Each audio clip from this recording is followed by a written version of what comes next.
मीरा जी के महल में प्रभु शालिग्राम जी के आगमन का उत्सव विधिवत संपन्न हुआ। पहले ठाकुर जी का शंखनाद, फिर अभिषेक, भजन, संकीर्तन, ब्रह्मभोज और फिर प्रसाद। सबके महलों में प्रसाद बटा। उदय कुंवर बाईसा को प्रसाद पाकर बहुत आश्चर्य हुआ, तो वे स्वयं मीरा के यहाँ उत्सव का कारण पूछने चली आईं। श्याम कुंवर और मीरा प्रसाद पाने बैठने ही लगे थे, तो मीरा ने दासी को कह उदय कुंवर बाईसा की भी थाली साथ ही लगवा ली। आज कैसा उत्सव है भाभी म्हारा? उदय कुंवर ने जिज्ञासावश पूछा। आज शालिग्राम प्रभु पधारे हैं बाईसा, मीरा ने प्रसन्नता से कहा। श्याम कुंवर ने प्रसाद पाते पाते सारा वृतांत बुआ को कह सुनाया। उदय कुंवर सांप के पिटारे की बात सुनकर बहुत क्रोधित हुई। मैं तो समझी कि महाराणा को अब अकल आ गई होगी, वे समझ गए होंगे, भाभी सा आपको पहचान गए होंगे, किंतु कुछ भी नहीं बदला है। मैं जाकर पूछती हूँ कि यह क्या किया आपने? क्या मेड़तियों को शत्रु बनाकर ही आप मानेंगे? नहीं बाईसा, कुछ नहीं किसी से भी पूछना है, ना किसी को कुछ कहना है। भाई जयमल के पुत्र मुकुंद दास भी अभी यही हैं। मेड़ता में जरा सी भी भनक पड़ गई तो दोनों तरफ की तलवारें भिड़ जाएंगी। मेरा तो कुछ बिगड़ेगा नहीं, पर हमारी बेटी का पीहर खो जाएगा, मीरा ने श्याम कुंवर के सिर पर हाथ रखते हुए कहा। और रही बात मेरी, वो तो वैसे भी परसों मैं सदा सदा के लिए यहां से जा ही रही हूं। उदय कुंवर विवल स्वर में भौजाई से लिपटते हुए बोली। आप समंदर हो भाभी मारा।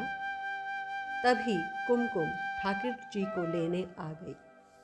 मीरा उसे और श्याम कुंवर को ले मंदिर पधारी तो जोशी जी को उसकी इच्छा बताई।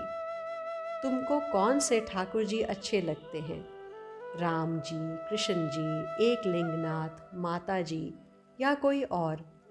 मीरा ने पूछा। मुझे अच्छे बुरे लगने की अकल कहाँ है सरकार, कुमकुम विनम्रता से बोली। भगवान से एक रिश्ता जोड़ना पड़ता है, इसलिए पूछ रही हूँ। तुम्हें बालक चाहिए कि बींद, मालिक चाहिए कि चाकर, यह बताओ। म्हारे तो नहाना लाला चावे हुक्म। मीरा ने बाल मुकुंद जी को उठाकर जोशी जी के हाथ में दिया। जोशी जी उसे कुमकुम के हाथ में देते हुए बोले, तुमसे जैसी बन पाए वैसी पूजा करना और छोटे बालक की तरह ही सार संभाल करना। आज से ये तेरे लाला हैं, अपने बालक की तरह ही लाड़ गुस्सा भी करना, इन्हें खिलाकर ही खाना, इन पर पूरा भरोसा करना। उसके कान में लाला का गोपाल नाम देते हुए कहा, इस नाम को कभी नहीं भूलना। जुबान को नाम से विश्राम मत देना, समझी? कुमकुम ने आंसुओं से भरी आंखों से जोशी जी की ओर देखकर सिर हिलाया। पल्लू से चांदी का 1 रुपया खोलकर जोशी जी के पांवों के पास रख प्रणाम किया। वहां बैठे सबको प्रणाम कर अंत में उसने मीरा के दोनों चरण पकड़ रोते हुए कहा, मैं पापिन आपके लिए मौत की सामग्री लेकर आई थी और आपने मेरे लिए वैकुंठ के दरवाजे खोले। बस इस दासी पर सदा कृपा करना, भूल मत जाना। मीरा ने सिर पर हाथ फेर आश्वासन दिया। जोशी जी के आग्रह से मीरा ने मंदिर में गिरधर के समक्ष जाने से पहले एक पद गाया। मैं गोविंद के गुण गाना, राजा रूठे नगरी राखे, हरि रूठया कह जाना। राणा भेजिया जहर प्याला, इमृत करी पी जाना। डबिया में भेजियो दुई भुजंगम, सालिग्राम कर जाना। मीरा तो अब प्रेम दीवानी, सांवरिया वर पाना, मैं गोविंद के गुण गाना। अब वैशाख मास में सदा के लिए चित्तौड़ छोड़कर मीरा मेड़ता की ओर चली। एक दिन भोजराज के दुपट्टे से गांठ जोड़कर इसी वैशाख मास में गाजे बाजे के साथ वे इस महल की दहली पर पालकी से उतरी थी। आज सबसे मिलकर इस दहली से विदाई ले रही है। ये वे महल चौबारे थे जहां उसने कई उत्सव किए थे, जहां उसके गिरधर लाल ने अनेक चमत्कार दिखाए थे, जहां उसके प्रिय सखा कलयुग में द्वापर के भीष्म से भी अधिक भीषण प्रतिज्ञा का पालन करने वाले महाभीष्म भोजराज ने देह छोड़ी थी, और जहां विक्रमादित्य ने उसके विरुद्ध कई षड्यंत्र रचाए थे। एक बार भरपूर नजर से उसने सबको देखा। उस कक्ष में जहां भोजराज विराजते थे, वे वहां जाकर खड़ी हो गई। पचरंगी लहरिये का साफा, गले में जड़ाऊ कंठा पदक पहने, कटार तलवार बांधे हंसते मुस्कुराते भोजराज मानो उसके सम्मुख खड़े हो गए थे। मीरा की आंखें भर आई। सीख बख्शाओ महाराज कुमार, विदा विदा मेरे सखा, मेरे सुदृढ़ कवच। मुझसे जो भूलें जो अपराध हुए हों, उनके लिए मैं क्षमा याचना करती हूँ, कहते हुए मीरा ने मस्तक धरती पर रख भोजराज को प्रणाम किया। मैं अभागिनी आपको कोई सुख नहीं पहुँचा सकी, कोई सेवा नहीं कर सकी। अपने गुणों और धीर गंभीर स्वभाव से आपने जो मेरी सहायता की और सदा ढाल बनकर रहे, जो भीषम प्रतिज्ञा आपने की और अंत तक उसे निभाया, उसके बदले मैं अकिंचन आपको क्या नज़र करूं।